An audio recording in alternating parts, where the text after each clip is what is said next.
How to taste wine like a pro in under 5 minutes with Pulpvino TV in association with winebysimon.com.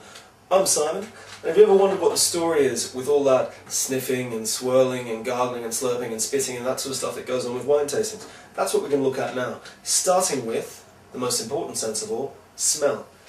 Have you ever tried tasting anything when you've got a blocked or runny nose? It ain't all that good. And when it comes to wine, I think it was the late Pablo Escobar who once said that all the fun stuff goes up your nose. That certainly applies here. Have a smell just like that, and you get a little bit of aroma coming up. Give it a really good whirl around the glass, a good swirl like that. What you're doing is forcing oxygen or air into the wine and allowing it to release more aroma. It'll always be 10 times stronger like that, and you get a lot more out of it. On to the next one, that's slurping business.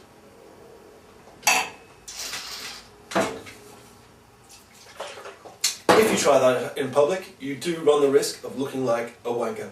But all you're doing there is doing what you're doing in the glass, but in your mouth.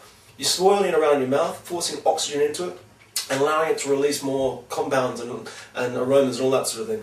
You're also pushing it to every corner of your mouth to allow your taste to come into action. Whether you're looking for acidity, which refreshes your mouth, especially with white wines and sweet wines, whether you're looking for fruit and texture and that sort of thing, really important to just push it all the way around your mouth.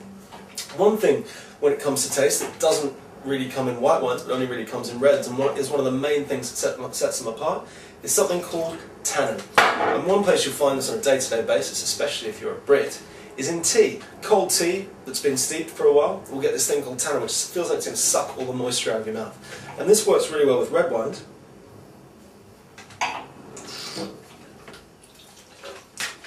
because it gives them sort of structure and body and allows sort of spice and fruit and all that sort of stuff to kick in.